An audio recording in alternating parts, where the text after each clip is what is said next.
देख रहे हैं आप, मैं हूं आपके साथ भावना त्रिपाठी। बुलेटिन की शुरुआत करेंगे बड़ी खबर के साथ, जहां रुद्रप्रयाग विवाद पर पंजाब के मुख्यमंत्री भगवंत मान और सीएम धामी की बातचीत हुई है। मामले को शांतिपूर्ण तरीके से सुलझाने पर दोनों की ओर से सहमति बनाई जा चुकी है। निष्पक्ष जांच का और संवाद पर जोर दिया गया है। सिख संगत से शांति बनाए रखने की अपील भी की गई है। पंजाब सरकार ने आश्वासन दिया है कि कार्रवाई में सहयोग किया जाएगा। तो देखिए, मामले को शांतिपूर्ण तरीके से सुलझाने को लेकर उत्तराखंड के मुख्यमंत्री पुष्कर सिंह धामी और पंजाब के मुख्यमंत्री भगवंत मान के बीच सहमति बन चुकी है।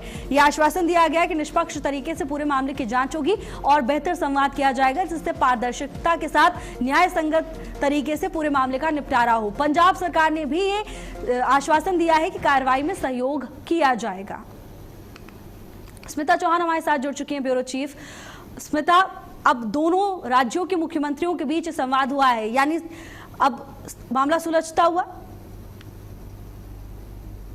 ये जो रुद्रप्रयाग में नगरासू गुरुद्वारे का जो मामला है वो अब सुलझ सकता है। हालांकि वहां की अगर स्थिति की बात करें तो स्थिति अभी थोड़ी सी तनावपूर्ण है, लेकिन चिंता की बात नहीं, क्योंकि प्रशासन ने वहां पर स्थिति को काबू में कर रखा है। लेकिन अब क्योंकि मुख्यमंत्री ने खुद इस पर अब चर्चा की है, आपको बता दें इससे पहले भी जो पंजाबी समाज है, जो सिख समाज है, उसने कल हरिद्वार में भी ज्ञापन सौंपा था और मुख्यमंत्री से सीधे इस पर उन्होंने ये अपील की थी कि इस मुद्दे पर मुख्यमंत्री जो है वो कानून व्यवस्था और संवाद के द्वारा इस पूरे विषय को सुलझाएं, ना कि इस तरह की अफवाहों में ध्यान दिया जाए। और उसी को ध्यान देते हुए मुख्यमंत्री पुष्कर सिंह धामी ने आज पंजाब की सीएम भगवंत मान से बातचीत की और मामले को पूरी तरह से शांतिपूर्ण तरीके से निपटाया जाए, क्योंकि उत्तराखंड में भी चारधाम यात्रा और हेमकुंड साहिब की यात्रा चल रही है। ऐसे में हजारों संख्या में यहाँ पर जो है श्रद्धालु आते हैं और सिख समाज के श्रद्धालु भी यहाँ आते हैं। तो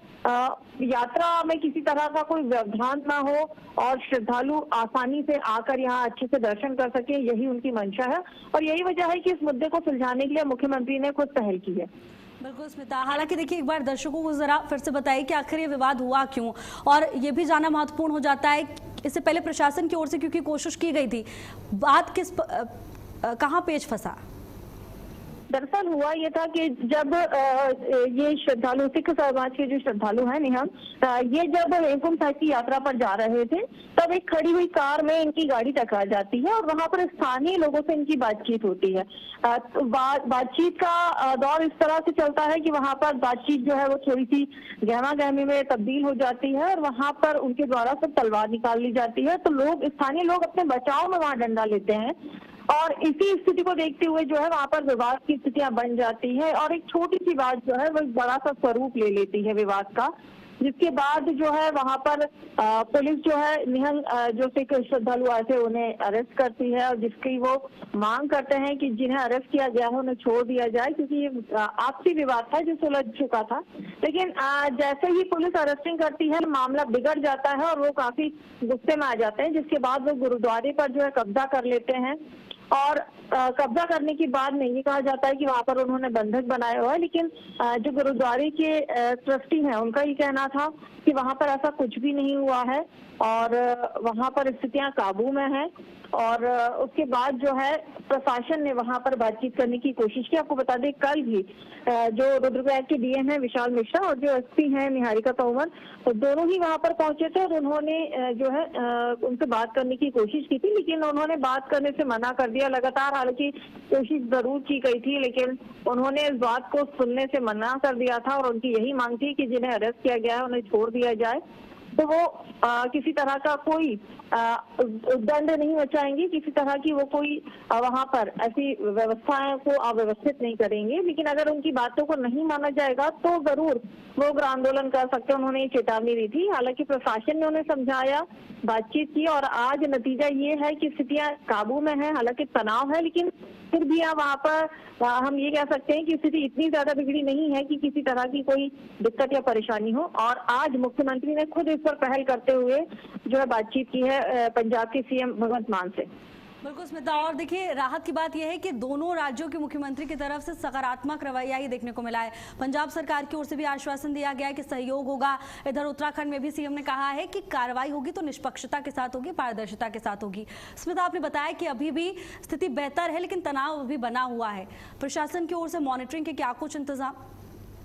देखिए लगातार वहाँ पर जो है पुलिस प्रशासन के अधिकारी जो है वहाँ पर लगे हुए हैं और लगातार मॉनिटरिंग की जा रही है ताकि किसी तरह की कोई आपत्ति या कोई दिक्कत वहाँ पर ना हो या कोई ऐसी स्थिति वहाँ पैदा ना हो। हालांकि दिन के समय एक वीडियो जरूर वहाँ पर वायरल हुआ था जिसमें ये दिखाया जा रहा था कि वहाँ से पत्थर फेंके गए हैं और वापस उन्होंने तलवार और जो ढोल है वो बजाना चालू कर दिया है। हालांकि अंदर का जो वीडियो है गुरुद्वारे का वो भी वायरल हुआ है और हमारे चैनल पे भी वो वीडियो बाकायदा दिखाया गया है, वो तस्वीरें हमने भेजी हैं और किस तरह से जो है वहाँ पे लंगर की व्यवस्था जो है वो सुचारू रूप से चल रही है। संगत जो है वो वहाँ पर बैठ रही है और जो चारधाम यात्रा के श्रद्धालु है, जो हेमकुंड साहिब की यात्रा के श्रद्धालु है, सभी लोग वहाँ पर आसानी से आ जा रहे हैं। ऐसी कोई स्थिति वहाँ पर नहीं खराब है। साथ ही जो इंटरनेट की सुविधा थी जिसे बंद कर दिया गया था उसे भी दोबारा बहाल कर दिया गया है कल देर शाम 5 बजे के बाद से। तो स्थितियां अभी काबू में है। हालांकि प्रशासन के जो अधिकारी हैं वो लगातार वहाँ मॉनिटरिंग कर रहे हैं और बात करने की कोशिश कर रहे हैं, उन्हें मनाने की कोशिश कर रहे हैं। बिल्कुल स्मिता, हालांकि अब इंतजार इसी बात का हो रहा है कि जल्द से जल्द ये पूरी तरीके से मामला सुलझ जाए। धन्यवाद आपका तमाम जानकारी के लिए। और वहीं मुख्यमंत्री पुष्कर सिंह धामी ने अपने 3 दिवसीय खटीमा दौरे के दौरान लोहिया हेड हेलीपैड पर जनता और जनप्रतिनिधियों से मुलाकात की। इस दौरान उन्होंने लोगों की समस्याएं सुनी और अधिकारियों को निर्देश दिए हैं कि जल्द से जल्द समस्याओं का समाधान किया जाए। मुख्यमंत्री ने कहा कि जनता की समस्याओं का समाधान सरकार की सबसे बड़ी प्राथमिकता है और इसीलिए किसी भी शिकायत को लंबित ना रखा जाए, समय पर कार्रवाई सुनिश्चित की जाए। इसके बाद उत्तराखंड के मुख्यमंत्री पुष्कर सिंह धामी हेलीकॉप्टर से देहरादून के लिए रवाना हुए। कार्यक्रम में जिलाधिकारी नितिन सिंह भदौरिया, वरिष्ठ पुलिस अधीक्षक अजय गणपति, अपर जिलाधिकारी पंकज उपाध्याय, उप जिलाधिकारी तुषार सैनी सहित बड़ी संख्या में तमाम प्रशासनिक अधिकारी मौके पर उपस्थित रहे। स्थानीय लोग भी मौके पर मौजूद रहे।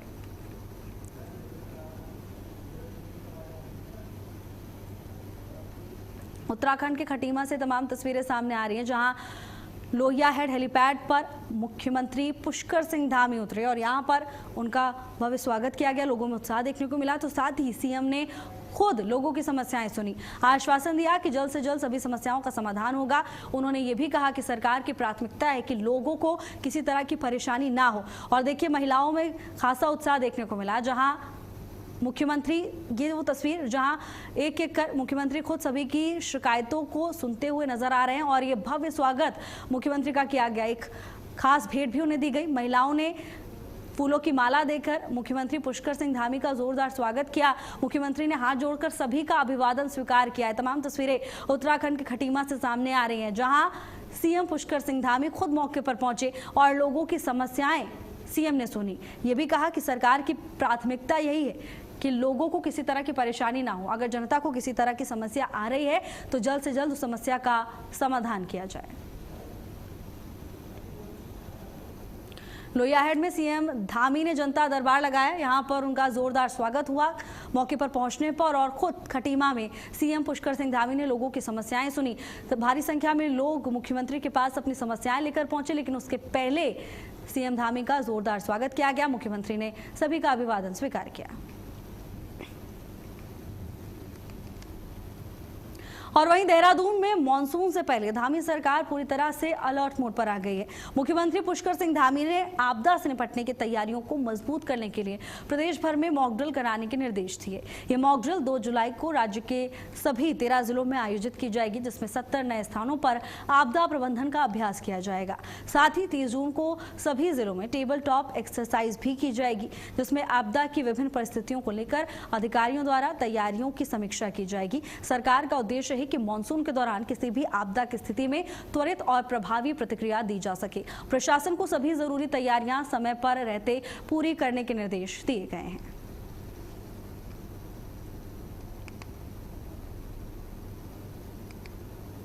वहीं पिथौरागढ़ में कैबिनेट मंत्री भरत सिंह चौधरी ने जिला सभागार में विभागीय समीक्षा बैठक की।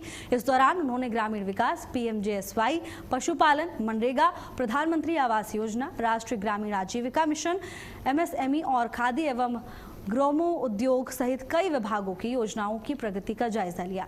मंत्री ने अधिकारियों को निर्देश दिए कि सभी योजनाओं का लाभ समय पर और पारदर्शी तरीके से पूरा किया जाए और आम जनता तक लाभ पहुंचे। उन्होंने कहा कि सरकार का लक्ष्य ग्रामीण क्षेत्रों का विकास करना और युवाओं और महिलाओं को आत्मनिर्भर बनाना है, इसीलिए सभी योजनाओं को सही तरीके से लागू करना बेहद जरूरी है।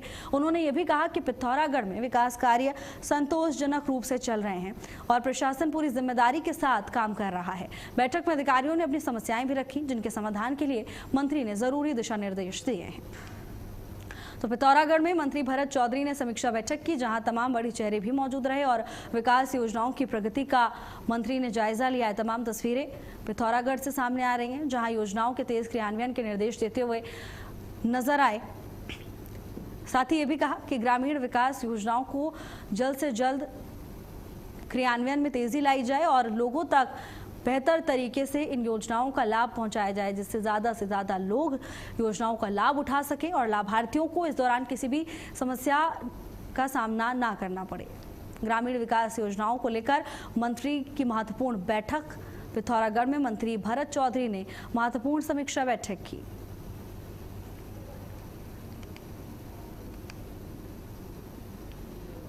कैबिनेट मंत्री खजान दास ने राजपुर विधानसभा क्षेत्र में मानसून से पहले तैयारियों को लेकर विभागीय अधिकारियों के साथ एक संयुक्त बैठक की और इस दौरान उन्होंने चल रहे विकास कार्यों की समीक्षा की। निर्देश दिए कि मानसून से पहले सभी जरूरी काम तेजी के साथ पूरे किए जाएं, ताकि आम जनता को किसी भी तरह की परेशानी ना हो। मंत्री ने शहर की सफाई व्यवस्था, नालों की सफाई और सड़कों की स्थिति पर खास ध्यान देने के निर्देश दिए हैं। बैठक में एमडीडीए के अधिकारी की अनुपस्थिति पर नाराजगी जाहिर की और अगली बैठक में उच्च अधिकारी की उपस्थिति सुनिश्चित करने को कहा है। उन्होंने पेयजल, जलभराव और सड़क सुधार कार्यों की भी समीक्षा की। संबंधित विभागों को समय पर कार्य पूरा करने के तमाम जरूरी दिशा निर्देश दिए जा चुके हैं। सभी विभागों को कहा है कि आपसी समन्वय के साथ काम करें। जनहित के कार्यों में तेजी लाने पर जोर दिया।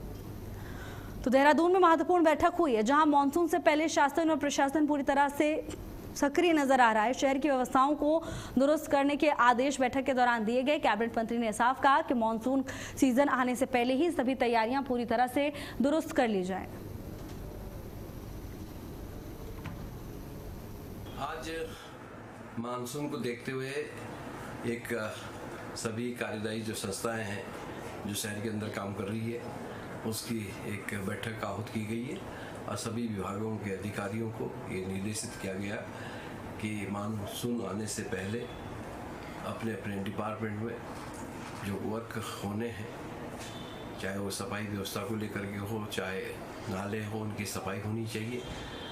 जो सड़कें खुदी हुई है उसको ठीक किया जाए, ये आज निर्देशित किया गया है, ताकि समय पे काम अगर होगा तो फिर जो आने वाला मानसून है, क्योंकि बहुत बड़ी आपदाएं भी आती है, परेशानियां भी होती है। शहर के अंदर पानी भरता है, पानी का निकास सही हो, सही तरीके से हो और सफाई की व्यवस्था दुरुस्त हो, ये उनको आज निर्देशित किया गया है।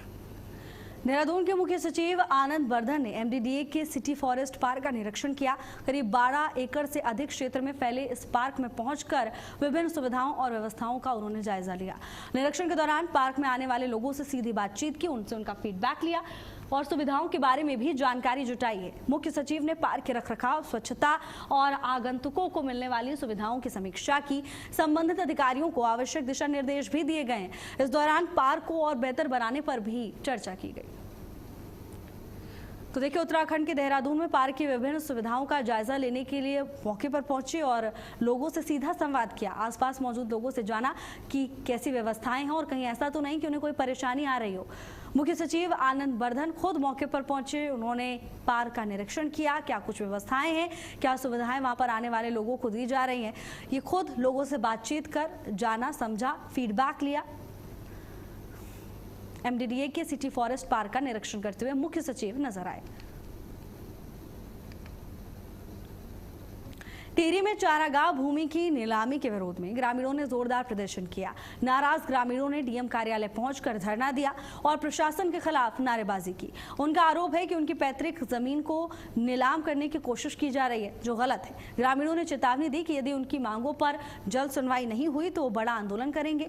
इस दौरान डीएम ने ग्रामीणों को आश्वासन दिया कि मामले को शासन स्तर पर उठाकर बातचीत की जाएगी और उचित समाधान निकाला जाएगा। फिलहाल क्षेत्र में स्थिति शांत है, लेकिन ग्रामीणों में अभी भी नाराजगी बनी हुई है। उत्तराखंड के टिहरी का यह पूरा मामला बताया जा रहा है, जहां लोग अपनी मांगों को लेकर सड़क पर उतर आए और ये कहा कि मांग पूरी नहीं हुई तो उग्र आंदोलन होगा। ग्रामीणों ने डीएम कार्यालय का घेराव किया, जोरदार प्रदर्शन किया। हल्द्वानी में स्वच्छता नियमों की खुलेआम धज्जियां उड़ने का मामला सामने आया है। आरोप है कि प्रतिबंधित क्षेत्र में नगर निगम के कर्मचारी ही कूड़ा फेंकते नजर आए। वो रेलवे क्रॉसिंग के पास, जहां पहले से चेतावनी बोर्ड लगाए गए हैं, इसके बावजूद कर्मचारियों की ओर से की गई इस लापरवाही ने गंभीर सवाल खड़े कर दिए हैं। अब इस मामले में आरोपी कर्मचारी की पहचान कर ली गई है। जानकारी है कि संबंधित कर्मचारी के खिलाफ अब और सख्त एक्शन लिया जाएगा, इसकी तैयारी की जा रही है। मुख्य नगर आयुक्त परितोष वर्मा ने कहा, नियमों का उल्लंघन करने वाले किसी भी व्यक्ति को बख्शा नहीं जाएगा और दोषी पर कड़ा एक्शन होगा।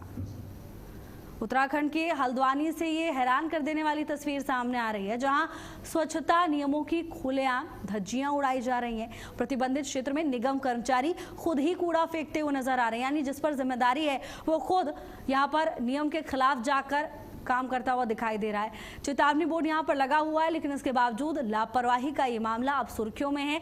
लेकिन प्रशासन का कहना है कि कड़े एक्शन की तैयारी इस पूरे मामले को लेकर की जा रही है। ये वीडियो अब सोशल मीडिया पर खूब सुर्खियां बटोर रहा है और प्रशासन के संज्ञान में है। हैरानी वाली बात यह है कि जो व्यक्ति यहाँ पर कूड़ा फेंक रहा है उसे पता है प्रतिबंधित क्षेत्र है और वो खुद निगम का कर्मचारी है, लेकिन इसके बावजूद चेतावनी बोर्ड देखने के बाद भी लापरवाही बरती गई। तो जिन पर स्वच्छता को मजबूत करने की, सफाई व्यवस्था को बनाए रखने की जिम्मेदारी है, वो ही नियम के खिलाफ जाकर कार्रवाई करते हुए दिखाई दे रहे हैं। वहीं रुड़की में उस समय हड़कंप मच गया जब एक युवक ने गंग नहर में छलांग लगा दी। युवक को नहर में डूबता देख वहां मौजूद लोगों ने शोर मचाया और इसी दौरान पास में भुट्टा बेच रहे एक व्यक्ति ने बिना देर किए साहस दिखाया और युवक को बचाने के लिए नहर में उतर गया। उसकी सूझबूझ और बहादुरी से युवक की जान बच गई, लेकिन मामले का वीडियो सोशल मीडिया पर वायरल हो रहा है। घटना का वीडियो मौजूद लोगों ने अपने मोबाइल में रिकॉर्ड किया, सोशल मीडिया पर सुर्खियां बटोर रहा है। बताया जा रहा है कि नहर में छलांग लगाने वाला युवक सहारनपुर का निवासी है। समय रहते युवक को सुरक्षित बाहर निकाल लिया। अब ये पूरा मामला बताया जा रहा है कि रुड़की के सोलानी पार्क स्थित गंग नहर क्षेत्र का है। युवक ने अचानक नहर में छलांग लगा दी। मामले का वीडियो भी सोशल मीडिया पर तेजी से वायरल हो रहा है। भुट्टा बेचने वाले ने जैसे तैसे युवक की जान बचाई और ऐसे में सभी भुट्टा बेचने वाले के साहस की तारीफ करते हुए, सराहना करते हुए नजर आ रहे हैं।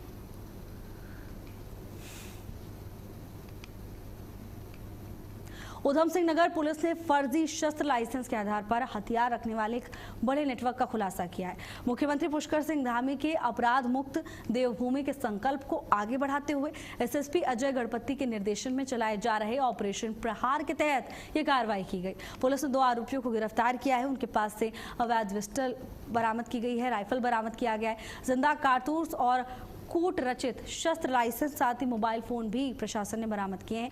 अब जांच में सामने आया है कि आरोपी पंजाब राज्य के नाम पर फर्जी शस्त्र लाइसेंस बनवाकर अवैध रूप से हथियार रख रहे थे। जब पुलिस ने इन लाइसेंसों का सत्यापन कराया तो सरकारी रिकॉर्ड में दर्ज ही नहीं थे। इसके बाद पुलिस ने पंजाब सहित कई जगहों पर जांच की, पूरे मामले का पर्दाफाश किया। अब गिरफ्तार दोनों आरोपियों के खिलाफ पहले से भी आपराधिक मामले दर्ज हैं। पुलिस जांच में सामने आया है। पुलिस का कहना है कि इस नेटवर्क से जुड़े अन्य लोगों की भी तलाश की जा रही है। आगे भी मामले को लेकर सख्त कार्रवाई जारी रहेगी।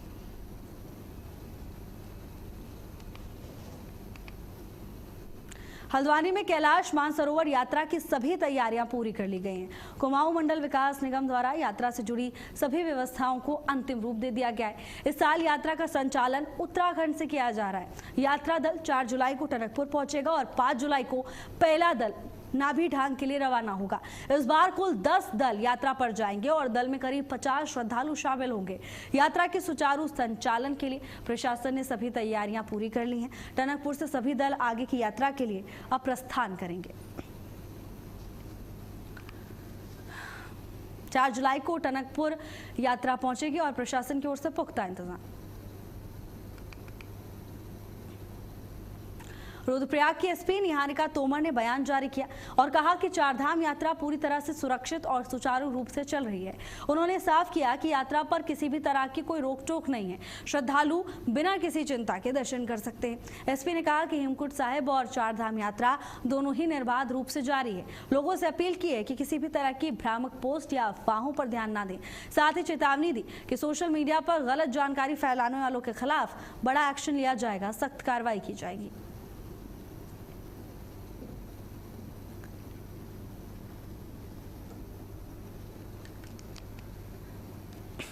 तो यहाँ पर स्वागत। चारधाम यात्रा और हेमकुंड यात्रा पूर्ण रूप से सुचारू है और इस वक्त सभी यात्री आवागमन कर रहे हैं। ट्रैफिक व्यवस्था बनी हुई है और साथ ही साथ जो हमारा मुख्य पड़ावों पर और यात्रा के विभिन्न मार्गों पर जो व्यवस्थापन है फोर्स का, वो भी सुचारू है। किसी भी अफवाहों पर ध्यान ना दें और सभी यात्रियों का यहाँ पर। तो उत्तराखंड के रुद्रप्रयाग की एसपी ने साफ संदेश दिया है कि अगर किसी भी तरह की भ्रामक खबर फैलाई गई तो बख्शा नहीं जाएगा, कार्रवाई होगी। यात्रा पर किसी भी तरह की कोई रोक टोक नहीं है, सभी खबरें भ्रामक हैं। जिलाधिकारी रुद्रप्रयाग ने जानकारी दी कि नगरासू स्थित गुरुद्वारे में अरदास, लंगर और यात्रियों की आवाजाही सामान्य रूप से जारी है। गुरुद्वारे की सभी व्यवस्थाएं प्रबंधन समिति द्वारा सुचारू रूप से संचालित की जा रही हैं। लोगों से अपील की है, सोशल मीडिया पर फैल रही किसी भी भ्रामक खबर पर विश्वास न करें। गुरुद्वारे में कब्जा, हिंसा या किसी को बंधक बनाए जाने जैसी बातें पूरी तरह से गलत हैं। प्रशासन लगातार स्थिति पर नजर बनाए हुए है, सब कुछ सामान्य है और इसीलिए सभी लोग केवल आधिकारिक सूचनाओं पर ही भरोसा करें, अफवाहों से बचें। तो देखिए, सोशल मीडिया की भ्रामक खबरों से सावधान रहने की अपील प्रशासन की ओर से लगातार की जा रही है। डीएम ने कहा है कि गुरुद्वारे में स्थिति पूरी तरह से सामान्य है। मैं सभी को बताना चाहूँगा कि श्री हेमकुंड साहिब की जो यात्रा है वो सुचारू रूप से चल रही है। कहीं पर भी किसी प्रकार का कोई ट्रैफिक नहीं है, किसी प्रकार की किसी यात्रा में किसी को कोई व्यवधान नहीं है। सभी हमारे जो तीर्थ यात्री हैं वो जा रहे हैं, आ रहे हैं, सड़क मार्ग खुला हुआ है और इस प्रकार का किसी प्रकार की अफवाह पर कोई ध्यान न दे कि किसी प्रकार की यात्रा में किसी तरीके का किसी ने कोई व्यवधान उत्पन्न किया है। और मैं सभी को आमंत्रित करता हूं कि आएं और इस श्री हेमकुंड साहिब की यात्रा में आप सभी का स्वागत है। फिलहाल के लिए मेरे साथ बस इतना ही। देश और दुनिया की तमाम बड़ी खबरों के लिए देखते रहिए भारत अपडेट। नमस्कार।